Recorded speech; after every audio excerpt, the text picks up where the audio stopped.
O Senhor trouxe você aqui hoje porque Ele deseja abrir o coração dele para você. Eu tenho me agradado muito das coisas que Deus tem feito. Eu tenho dito para os meus liderados, para as pessoas que têm caminhado perto de mim, eu digo: olha, tem um mover diferente, tem algo acontecendo de diferente no meio da igreja. Nós queremos que Jesus está voltando, mas que Ele está despertando a igreja. E olha esse avivamento que nós temos profetizado já há bastante tempo. Nós temos visto que o Senhor vai despertar a igreja. Eu tenho visto, tem algo diferente no ar. Deus está chamando a gente para um tempo de intimidade, de comunhão, de passar um tempo de qualidade com Ele, na presença dEle, no lugar secreto da oração. Deus tem feito convites carinhosos, convites de amor para nós a cada novo dia. E hoje eu gostaria de convidar você para dar um passo mais profundo nisso. Certa vez eu ouvi uma mulher, o nome dela é Shelley, e ela é lá de Kansas, e ela diz assim que nós temos que aprender a ser alunos das emoções de Deus nas Escrituras Sagradas, porque Ele é um Deus que se revela, porque Ele é um Deus que abre o coração, porque Ele é um Deus que está disposto a mostrar sentimentos. E é essa viagem que nós vamos fazer juntos aqui. Nós vamos dar uma passeada por alguns textos da Bíblia, porque eu quero que você veja Deus abrindo o coração dele para nós. Então, para a gente começar, eu queria que você abrisse a sua Bíblia no Salmo 25, versículo 14.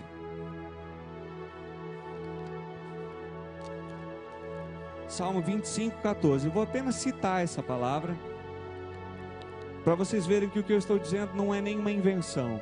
Não sou eu que estou dizendo que o Senhor abre o coração. Salmo 25, 14. Todos acharam? Diz assim, olha: o segredo do Senhor é para aqueles que o temem, aos quais Ele fará saber o seu conserto. Em outras traduções diz: mas a intimidade do Senhor é para os que o temem, aos quais Ele dará a conhecer a sua aliança. Deus tem segredos para revelar, Deus tem coisas da sua intimidade para contar, mas Ele está dizendo assim: eu vou contar para aqueles que são íntimos. E imagine então você, para quem você conta segredos. Uma hora você quer abrir o seu coração e você diz assim: puxa, eu preciso tanto contar um segredo. Aí você para num posto de gasolina e aí você nem quer abastecer, mas você chama um frentista e diz assim: moço, dá licença, é que eu preciso abrir o meu coração, vou te contar algo que é muito meu aqui. Nós não fazemos isso. Para quem que a gente conta segredos? Para aqueles que são íntimos, para aqueles que passam tempo conosco, para aqueles que com esse tempo de caminhada junto ganham a nossa confiança, para aqueles com os quais nós nos sentimos seguros. Deus tem segredos para revelar, mas Ele vai revelar para aquele que for íntimo. Querido, esse convite para a intimidade tem sido feito ao longo de toda a Bíblia. O Senhor nos tem convidado para ser íntimos dEle, para revelar segredos, para contar coisas, mas parece que em determinado momento nós deixamos de acreditar e a gente começa a andar por vistas, justificar, olhar para a palavra e não crer mais no que a palavra diz, mas adaptar essa palavra para aquilo que eu estou enxergando. Não deve ser bem assim, porque olha, e a gente começa a tomar por verdade aquilo que os nossos olhos veem, mas nós fomos chamados para caminhar numa direção muito diferente, que é a dimensão da fé. Então eu vou dizer para vocês como que essa palavra surgiu no meu coração. Eu estou chamando isso de cuidando do coração de Deus. Eu fui chamado para o ministério com cerca de 17 anos. E um dia eu fui numa ministração, um rapaz que fez uma música que dizia assim: como o noivo e a noiva se amam, eu te amo, Senhor. Quantos conhecem? No coro dela diz assim, ó: tu és tão lindo, olha o carinho, teu perfume me atrai, tu és tão lindo, teu amor me satisfaz, me dá prazer. E esse rapaz que vinha ministrar essa música ia dar uma palavra, e era o rapaz que tinha composto a música. Eu disse: vamos lá, né? Vamos adorar a Deus com ele. E nesse dia eu estava buscando uma direção de Deus, porque estava um mover muito gostoso do Espírito Santo lá. E aí eu falei: Deus, a minha vida é tua, o meu caminho é seu, o Senhor me chamou para essa obra, e o Senhor nunca disse para mim exatamente o que seria. Então diz aí, Deus, eu vou embora para missões, o Senhor vai me levantar para ficar numa igreja, qual que é o propósito do teu coração para a minha vida?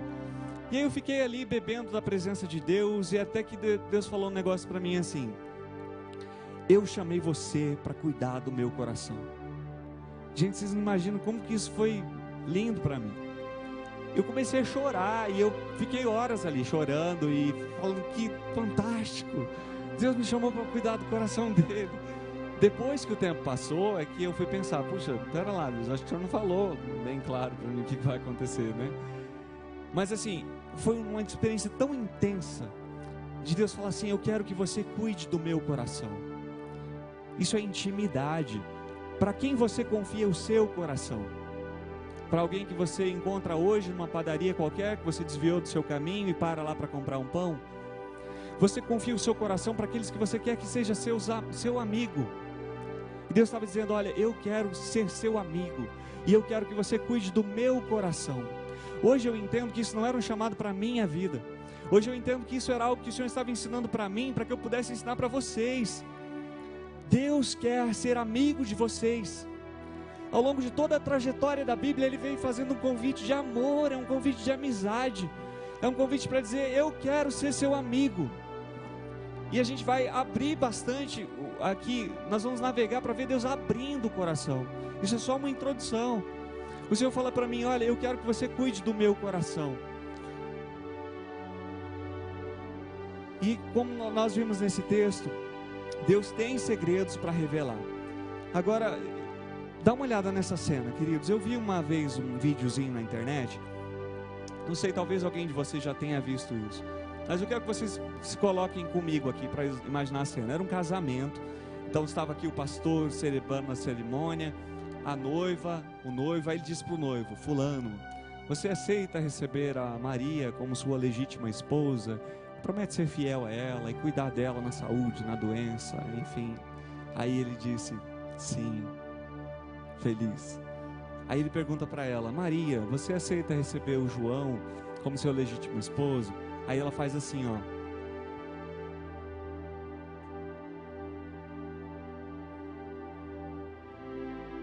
Quando eu vi isso, eu falei, cara, o que está acontecendo? No altar a menina vai, né? E aí o pastor interrompeu, ele disse assim, irmã, você aceita receber o fulano como seu legítimo esposo?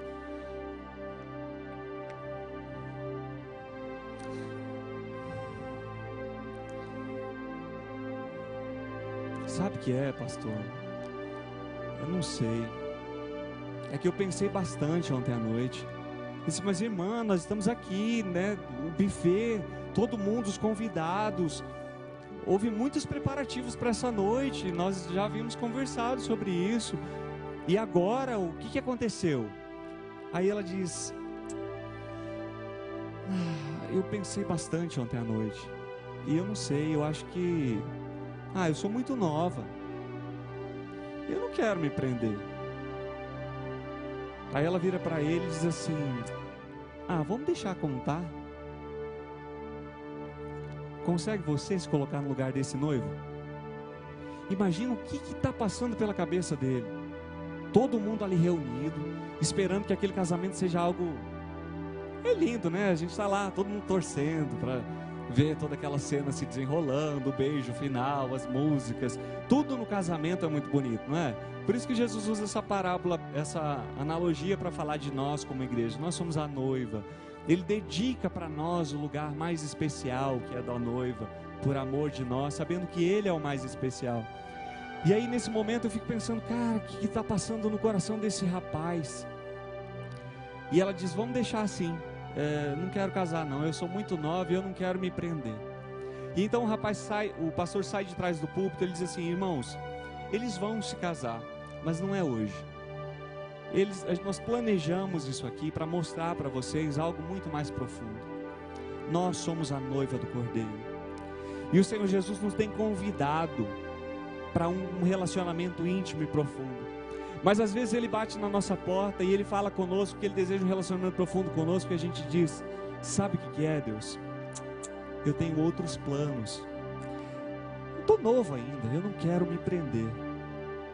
Eu quero viver a minha vida, eu tenho outros projetos para mim. E isso partindo do coração de Deus é uma coisa que não faz o menor sentido. Porque Ele é a vida. Porque o maior desejo do coração do homem é Jesus, ainda que ele não saiba. Não existe nada mais que pode preencher o nosso coração e trazer alegria. Quantas pessoas têm se entregado ao vício, a tantos outros prazeres, e ele não encontra saída, porque não existe saída senão Jesus. O desejo real do coração do homem é a presença dele, é Jesus. Então, imagine o coração dele vendo isso. Quando nós dizemos: ah, Senhor, eu sei que o Senhor tem me convidado para passar mais tempo com o Senhor em oração, mas eu estou cansado, o Senhor sabe que eu trabalho demais. Quantas desculpas nós damos e nós deixamos para depois o nosso relacionamento com Ele. Vejam bem, queridos, nós vamos prosseguir nessa mensagem, mas eu quero que você entenda que isso não é para gerar culpa no coração de ninguém. A Bíblia diz que o perfeito amor lança fora todo o medo, porque o medo traz consigo culpa. Culpa não tem nada a ver com isso. Nós estamos falando de amor, nós estamos falando de um convite. Então, se até hoje você não atendeu a esse convite de Jesus, não importa. Hoje você tem novamente esse convite dado ao seu coração. A gente ouviu hoje uma palavra no Summit dizendo assim: de hoje até o último dia da sua vida, prepare algo do seu coração para dar para Deus. Entregue algo de você para Ele, com qualidade. Amém? Amém, queridos. Deus, imagina assim, que Ele é o Deus Todo-Poderoso, Ele é o Senhor do Universo, Ele é o Rei da Glória, Ele é o grandioso Deus, Ele é o Altíssimo. E aí Ele chega e convida alguém, um homem, um profeta, e Ele diz: senta aqui comigo, eu quero abrir o meu coração para você. Já viram Deus fazer isso? Deus abrindo o coração. Vou dar um exemplo para vocês, lá em Jeremias 2:31. Um texto dos mais fantásticos que eu acho nesse sentido de Deus dizer: Jeremias, meu amigo, o Deus Altíssimo, Todo-Poderoso, senta e diz assim: Jeremias, senta aqui comigo, Jeremias, eu preciso conversar com você, eu preciso abrir o meu coração, eu preciso te falar de algumas coisas que eu estou sentindo aqui. E aí a gente vê a profundidade disso que o Senhor está falando para Jeremias, queridos. Jeremias 2:31, eu vou ler numa linguagem que é da Bíblia Viva, se não me engano, uma linguagem mais atual. Diz assim, ó: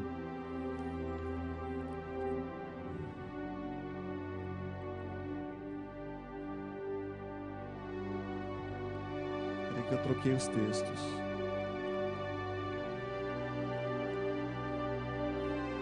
Jeremias 2:31 diz assim, ó: todos vocês, eles não está dizendo para Jeremias, mas através dele, né? Todos vocês, prestem muita atenção no que eu estou dizendo, povo de Israel. Será que eu tenho sido para vocês como um deserto, como uma terra perigosa?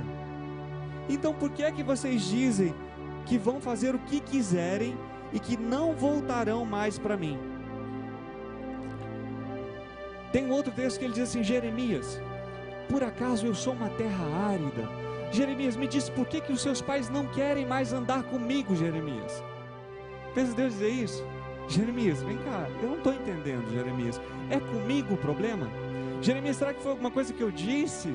Será que sou alguma coisa? É comigo, Jeremias? Por que os seus pais não querem mais caminhar comigo? Jeremias, o que está acontecendo? Eu preciso abrir o meu coração. Eu estou me sentindo abandonado. A linguagem toda que ele usa é de alguém que foi traído, que foi deixado para trás. Veja o capítulo 3, versículo 19 e 20. Olha como que o Senhor fala. O Deus eterno diz, Jeremias 3, 19 e 20, o Deus eterno diz: povo de Israel, eu queria aceitá-lo como meu filho e lhe dar uma terra agradável, a terra mais linda do mundo. E eu pensei que você ia me chamar de pai e que você nunca mais iria me abandonar. Mas como a mulher que trai o marido, assim você me traiu. Sou eu, o eterno, quem está falando. Eu não consigo entender. Na minha cabeça é perfeitamente compreensível que alguém diga para mim: Júnior, eu não quero sua amizade. Ailton, eu não quero ser seu amigo. Por mais que isso me doa, eu consigo entender. Mas alguém olhar para o Senhor e dizer: Deus, eu não quero você. Queridos, é porque se alguém não conhece. Então tem duas coisas aqui. A primeira coisa é nós assumirmos o nosso papel nesse relacionamento. Ele quer ser nosso amigo. A gente não pode fazer de conta que a gente não está enxergando isso. E a outra coisa é que há pessoas que de fato não o conhecem. E que não o conhecem porque nós até então não os amamos incondicionalmente. não levamos a cabo apresentar esse amor para essas pessoas. E o Senhor tem feito esse convite, como eu falei, não é um convite, nunca foi de legalismo, de lei. A gente pega o Velho Testamento e a gente vê Deus chama Abraão lá da terra de Ur e fala, sai daí. Era uma terra de idolatria, de muitos deuses. Ele fala, vai para uma terra que eu vou te mostrar e eu serei o seu Deus, vocês serão meu povo. E aí o Senhor começa a materializar as coisas desde ali, né? Uma terra, um só Deus, um só povo. E aí posteriormente com Moisés vem um tabernáculo, um lugar de culto, uma arca da aliança, Deus habita aqui. E aí tem aquelas coisas de que se você quiser alguma coisa, você tem que ir lá tocar no altar. Os objetos são santos. Quando Jesus vem, ele rompe de novo com toda essa lógica, porque isso era para que o povo entendesse que eles eram um com o Senhor. Mas agora que Jesus veio e tudo isso é completo, esse entendimento, então ele está dizendo, ó, apaga agora tudo isso, volta a entender o que eu quis dizer desde o começo. Era por amor, nunca foi pela regra, nunca foi pela lei, era sempre pelo amor. Quando eu estabeleci a lei, eu estava mudando os conceitos de vocês, para que vocês se aproximassem mais do meu amor, mais daquilo que eu queria ensinar para vocês como amor. Mas aí o profeta Isaías vai dizer lá pelo primeiro capítulo, olha, vocês estão matando os animais para derramar esse sangue para a purificação do pecado. A ideia era que você pensasse, puxa, uma vida vai pagar pelo meu pecado, então eu não vou fazer. Mas ao invés disso o povo pecava e sacrificava sem o menor pudor. E o Senhor fala, isso que vocês estão fazendo é homicídio, assassinato. Eu não me alegro disso, eu não pedi isso. Eu quero que vocês tenham misericórdia, não que vocês façam sacrifícios. Nunca foi pela regra, foi sempre pelo amor. O convite dele desde o princípio para nós foi de vivermos uma vida de uma aliança profunda com ele. No passado de um Deus que se manifestava através dos reis, dos profetas, dos sacerdotes, hoje de um Deus que vive dentro de nós. Esse sempre foi o objetivo dele, que nós pudéssemos fechar os nossos olhos, então ter comunhão plena com ele. O véu se rasgou e hoje nós temos livre acesso a Deus. Amém? Marcos 7,9, Jesus vai falar assim para os fariseus, que eles estavam invalidando os mandamentos para cumprir tradição de homem. Ele está dizendo isso porque eles deixavam de cuidar dos pais, o dinheiro que era dos pais, e falavam assim, não, isso aqui é corbã, é santo ao Senhor, então pai, mãe, não posso dar dinheiro para vocês, e gastavam com eles. Está dizendo, o que vocês estão fazendo? Estão pervertendo a lei para seguir tradições humanas, vocês estão deixando o meu mandamento. E aí você vai ver ele dizer em João que o mandamento era o amor. Quando Jesus vai resumir a lei, ele vai dizer, ame ao Senhor teu Deus de todo o teu coração, de toda a tua força, de todo o teu entendimento. Ame ao seu próximo como você ama você mesmo. Sempre foi o amor. Todos esses pecados que a gente encontra na Bíblia tem a ver com idolatria, deixar de dar a Deus o primeiro lugar, e dissensão social, deixar de valorizar o seu irmão como você mesmo. Todos os pecados estão baseados aqui. Tudo sempre teve a ver com amor. E a gente vai vendo o Senhor carinhosamente nos convidando para esse amor através das páginas da Escritura. Certa vez eu estava numa vigília, já faz muitos anos, e não sei se vocês já tiveram experiências de ficar... A gente fazia vigílias e ficava bebendo da presença de Deus, o Espírito Santo falando e tal. E num desses momentos a gente começa a perceber que a gente deixa de ministrar no coração de Deus para querer receber nós a ministração dele. A gente deixa de praticar o culto. Lembra que eu falei que culto é oferta? Então aquela coisa de quem veio aqui receber a sua bênção. Não, a gente não veio aqui receber a nossa bênção, a gente veio ministrar o nosso culto. Como é um relacionamento, eu vou sair abençoado, mas eu não vim para isso, eu vim para ofertar. Então, a gente vem para ministrar esse nosso culto para o Senhor. Fugiu, sabe, da vigília. Eu estava nessa vigília e eu falei, Deus, fala comigo qualquer coisa, me dá uma direção, me dá uma palavra. E Deus não falava nada, eu numa expectativa de ouvir a voz de Deus. E aí não sentia nada disso, e eu queria sentir. Aqui está o erro, né? Eu deveria fazer Deus sentir. Até essa época eu não sabia disso. E eu comecei a ficar angustiado, porque o tempo foi passando, Deus não me falava nada, e eu falei, alguma coisa está errada. E aí aquilo começou a tomar conta do meu coração, aquela angústia, e eu disse num tom bastante arrogante para Deus assim, Deus, quanto tempo faz que o Senhor não fala que me ama? foi o tempo de eu dizer isso. Deus falou para mim assim: e você? Isso me rasgou, queridos. Até esse dia eu não sabia. Eu não sabia que Deus queria que eu dissesse para eles o quanto eu o amava, que eu dissesse palavras de carinho para Ele. Eu nunca pensei nisso. Na minha cabeça Ele era o Deus Todo-Poderoso, não precisava disso. Eu nunca pensei até então que o Senhor queria ouvir de mim o quanto eu o amava, o quanto Ele era precioso, o quanto eu o desejava. E eu aprendi isso nesse dia. Nesse outro dia que eu estava agora nessa outra igreja ministrando, que o Senhor falou para mim: eu quero que você cuide do meu coração. O Senhor falou: eu quero que você seja poeta do meu coração. Eu quero que você aprenda a dizer palavras de carinho para mim, que você cuide de mim. E existe uma linguagem toda romântica na Bíblia. O Senhor se apresenta dessa forma, como embora alguém que seja todo poderoso, que Ele escolheu se colocar como carente do meu e do seu amor, de alguém que deseja se relacionar profundamente conosco. Tem uma tradição, se eu não me engano é romana, que eles adoram a Deus. O termo adoração quer dizer dar beijinhos para a divindade. Eu gosto de pensar que a minha adoração seja isso: beijinhos para o coração de Deus. Não apenas beijinhos dos meus lábios, mas beijinhos da minha atitude, das minhas atitudes. Que a minha vida cante a Ti, como nós cantamos aqui. Que a minha vida seja um produto de adoração para o Senhor, de engrandecimento do Teu nome. Eu quero convidar vocês para ir para o livro de Malaquias. Eu vou passar por cima alguns versículos para mostrar essa questão que eu disse para vocês. Então, a princípio, querido, nós precisamos nos render, abrir mão de tudo aquilo que é nosso e dizer: Senhor, eu quero você, eu quero responder sim a esse convite. Diferente daquela noiva que disse não, eu digo sim, eu te quero. Eu não sei como isso vai ser, mas eu te quero com todas as minhas forças, eu te quero. Malaquias 1:2: eu vos amei, diz o Senhor, mas vós dizeis: em que nos amaste? Todo o texto é feito em formato de pergunta e resposta. E Deus vai falando as coisas e o povo vai contrariando e dizendo: ah, Senhor, mas será que é assim mesmo? Olha só, o versículo 6: o filho honra o pai e o servo ao Senhor e o seu pai. Onde está a minha honra? Se eu sou o Senhor, onde está o meu temor? Diz o Senhor dos Exércitos. A vós, ó sacerdotes, que desprezais o meu nome, dizeis: em que desprezamos o seu nome? O Senhor está dizendo: eu estou me sentindo desprezado. Senhor, no que nós temos te desprezado? Aí o Senhor fala assim: quando você oferece no seu altar um pão imundo, e você diz: em que havemos te profanado? Nisto que dizeis: a mesa do Senhor é desprezível. Porque quando trazeis um animal cego para sacrificar, não faz mal? E quando oferece um coxo ou enfermo, não faz mal? Ora, apresenta para um príncipe. Será que ele vai se agradar de ti? Ou aceitará da tua pessoa? Diz o Senhor dos Exércitos. Verso 12: mas vós profanais quando dizeis: a mesa do Senhor é impura, e o seu produto, a comida, é desprezível.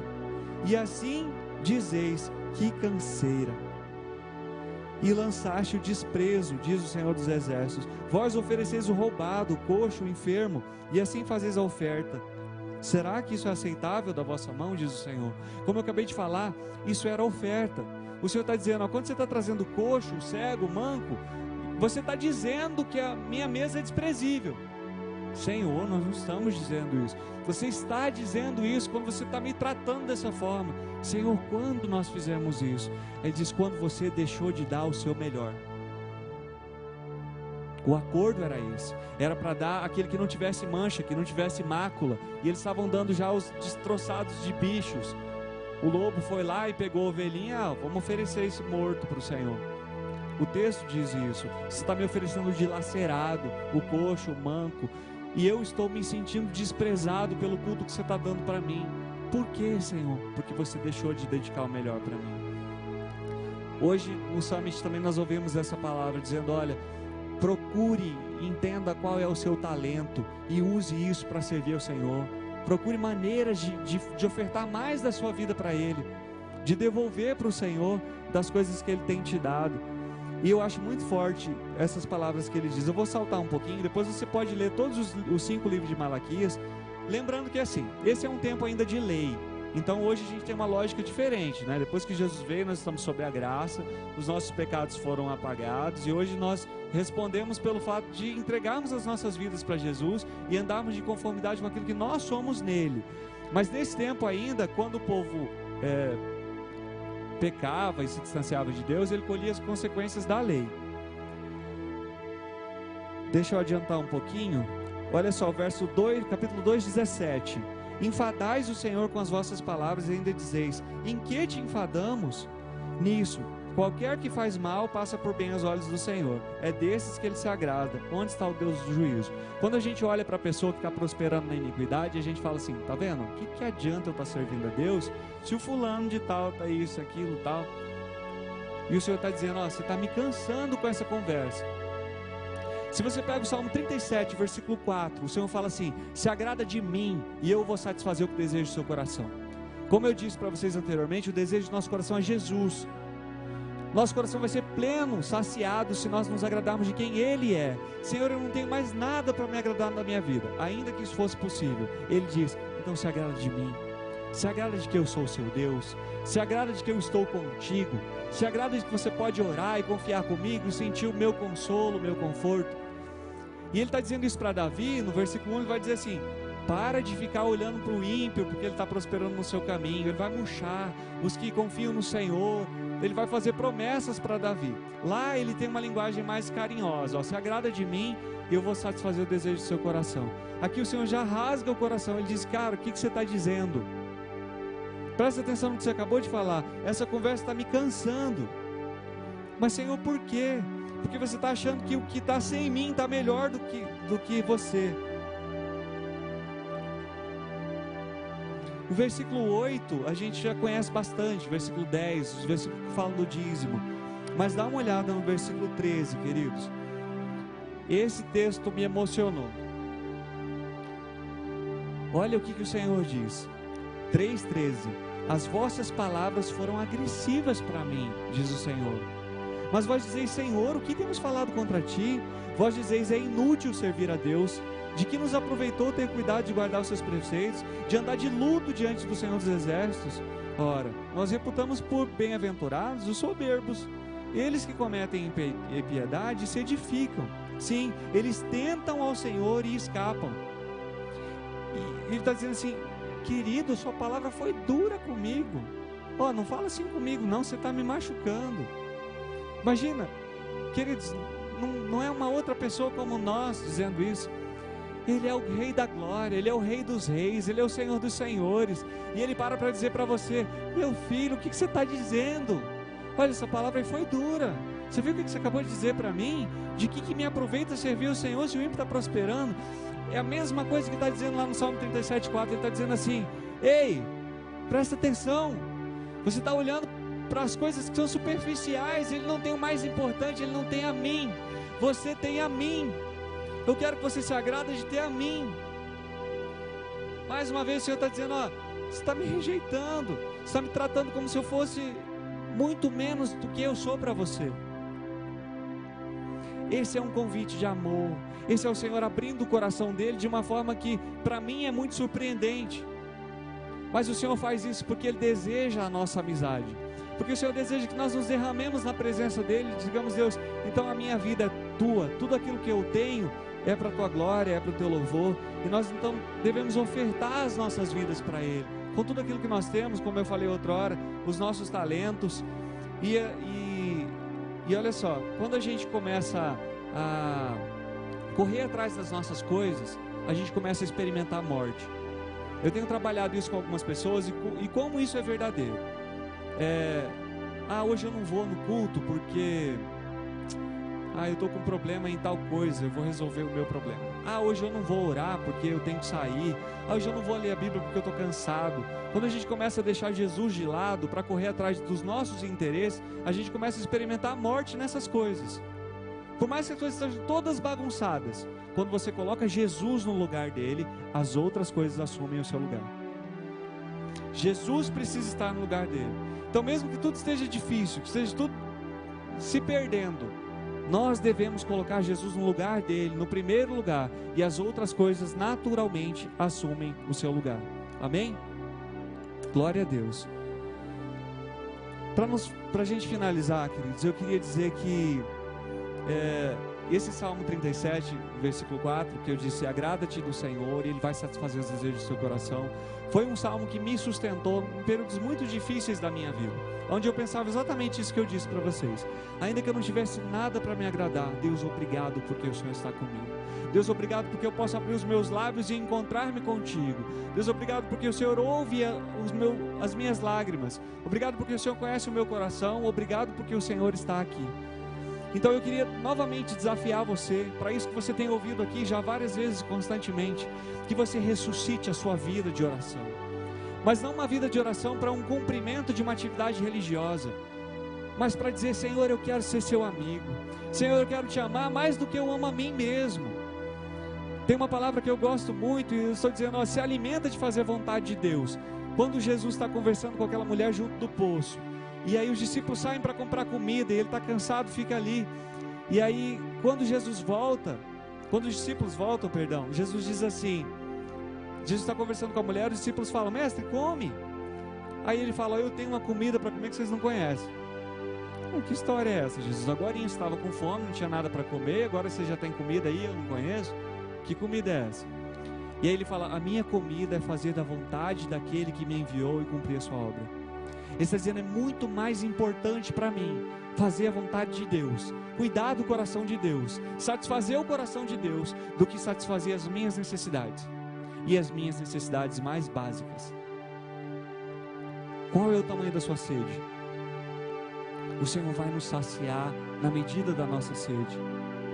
Quantas vezes a gente justifica e diz: eu não tenho orado muito, mas a gente nunca vai estar satisfeito mesmo com o nosso tempo de oração. É assim mesmo. E algumas semanas, querido, que eu voltei de Marília, eu resolvi mudar o curso da minha vida. Eu disse: Deus, o que eu estou fazendo da minha vida? Eu não quero mais essa vida para mim. Eu declaro em nome de Jesus na minha vida a morte de todo ateísmo cristão, de toda essa ideia de dizer que eu acredito, mas na hora que é para acontecer, não deve ser bem assim. De eu ler a Bíblia e dizer: a Bíblia declara isso, mas quando eu me encontro com alguma coisa na verdade, eu falo: não é bem isso. De andar pelas vistas e não por fé. Eu falo: Deus, eu não quero mais isso para a minha vida. E eu tenho mudado a minha vida de oração, queridos. Eu tenho visto mudança, não apenas na minha vida, mas na vida daqueles que andam comigo. Tem pessoas para as quais eu estava dizendo: querido, olha, é por aqui, olha, faz isso. E não surtia efeito, eu ficava preocupado. E na hora que eu comecei a orar, eu procurei essa pessoa e falei: querido, você precisa fazer isso. E a pessoa disse para mim: depois que a gente teve aquela conversa, a minha vida mudou. Eu cheguei na minha casa e eu falei: Deus, o que eu estou fazendo da minha vida e do meu ministério? Queridos, quando nós colocamos as nossas vidas à disposição de Deus, a gente começa a enxergar que tem um Deus que se revela na palavra. A gente começa a ter direção da parte de Deus para cuidar das vidas que estão perto de nós. A gente começa a experimentar crescimento na nossa vida. E aí a gente se pergunta: o que eu fiz com o resto do tempo da minha vida? Eu compartilhei no último Tadel aqui, que eu estava dizendo para Deus: Senhor, será que eu tenho te servido por hábito? Será que eu acostumei a te servir por costume? É isso? Eu me converti muito novo e agora as coisas que eu faço é porque eu acostumei a fazer assim? Ou eu ainda te sirvo por paixão, porque eu te quero, porque eu te amo? E eu descobri, queridos, que muito daquilo que eu estava fazendo era costume. E eu tenho orado para que Deus mude o meu coração, para que Deus molde a minha vida, para que eu tenha ainda um tempo mais intenso com Deus em oração, para que eu não possa negociar mais o meu tempo com Ele, para que eu seja aluno das emoções de Deus nas páginas das Escrituras. E é o que eu desejo para você: que você seja uma pessoa que cuide do coração de Deus, que você seja alguém que se importe com aquilo que Ele sente, que você seja alguém que diga: Deus, eu quero que o Senhor conte para mim então segredos. A Bíblia diz lá em João 15, olha, eu não estou chamando mais vocês de servos, agora eu estou chamando vocês de amigos, porque o amigo conta aquilo que vai fazer. E eu tenho dito para vocês aquilo que eu vou fazer. O Senhor tem segredos ainda para revelar. Isso não é uma palavra só do Velho Testamento. Hoje, o Deus que habita em você quer te contar segredos, quer te envolver de forma mais profunda na comunhão com Ele. E qual é a sua resposta, meu querido? O que você tem para dizer para Ele? Eu queria dar um tempo para você fechar os seus olhos, abaixar a sua cabeça. E eu queria que você fizesse essa oração do seu coração para Deus. você ouviu a palavra. Eu creio que, como eu disse anteriormente, enquanto eu estive dizendo aqui, eu creio que o Espírito Santo esteve traduzindo essa palavra para o teu coração, assim como o Senhor falou comigo. Eu creio que o Senhor de alguma forma traduziu essa palavra para o seu coração, e eu queria que você abrisse os seus lábios agora e dissesse para Deus com liberdade aquilo que você deseja viver com Ele. Qual é a sua resposta para o chamado dEle? Qual é o tamanho da sua sede? Se você deseja mais sede, então diga para o Senhor: Pai, eu quero mais, dá-me mais sede do Senhor. Abre os meus olhos, como nós cantamos, abre o meu coração, abre os meus ouvidos, dá-me sensibilidade. Espírito Santo de Deus, nós nos colocamos na tua doce presença, nós te adoramos, Senhor, nós elevamos para o Senhor os nossos beijinhos, o nosso carinho, a nossa adoração. Nós bendizemos o Senhor porque tu és todo desejável, tu és o Deus maravilhoso, tu és aquele a quem a nossa alma ama. Deus, a tua palavra diz que o Senhor é o desejado de todas as nações, e o desejado de todas as nações também é o desejado da minha alma, Senhor. O salmista dizia: assim como a corça suspira pelas águas, a minha alma suspira pela tua presença. Eu preciso de ti, Senhor. Eu te peço, Senhor, que o Senhor venha varrer a tua igreja agora com a tua presença, com a tua unção. Enche os nossos corações, enche-nos da tua vida, enche-nos da tua presença, Senhor. Nós sabemos que nós precisamos também mudar as nossas estruturas, que não dá pra gente voltar para nossa casa e viver a mesma vida e pensar que a gente agora está contigo, Senhor. Não é um atributo a mais, não é um objeto a mais que a gente coloca no nosso bolso. A sua palavra diz que a gente não recebe vinho novo em odres velhos, Senhor. Então muda a nossa estrutura, troca tudo de lugar, aquilo que precisa ser trocado, Senhor, mas não nos deixa sair sem a tua presença, Senhor, sem sermos cheios do Senhor, Pai. Nos perdoa em nome de Jesus por toda a superficialidade de vida cristã, Senhor. Nos perdoa, Deus, por ter deixado no passado as histórias dos moveres do Senhor, Pai, e por viver uma vida mediana, Senhor, uma vida morna, uma vida medíocre, Senhor. Nós pedimos que em nome de Jesus, Pai, o Senhor acenda a velha chama dentro dos nossos corações. Ouve aqui, Deus, a oração de cada um dos teus servos, Pai, e nós te pedimos, Senhor, que o Senhor nos encha, Pai, de uma medida especial do Senhor, que o Senhor nos leve, Deus, a marcar um dia e uma hora, todos os dias, Pai, um momento especial, um lugar para nos encontrarmos com o Senhor, Pai. E Deus, que nesse lugar secreto da oração, o Senhor possa nos dar vitória espiritual, Pai, sobre todas as hostes das trevas, em cima das pessoas que nós amamos, Pai. Nós queremos ver libertação, queremos ver liberdade, queremos ver números, Pai, números de pessoas mudadas, transformadas, redimidas, Pai, pessoas completamente renovadas pelo poder do Senhor. Te pedimos pelos nossos discípulos, Pai, pelos nossos filhos, pelos nossos líderes, por todos aqueles que o Senhor tem colocado nas nossas mãos, e nós te pedimos, Deus, que toda essa revolução que o Senhor começou, o Senhor continue nas nossas vidas, para a honra, glória e louvor da tua santidade, em nome de Jesus, querido. Aleluias, glória a Deus.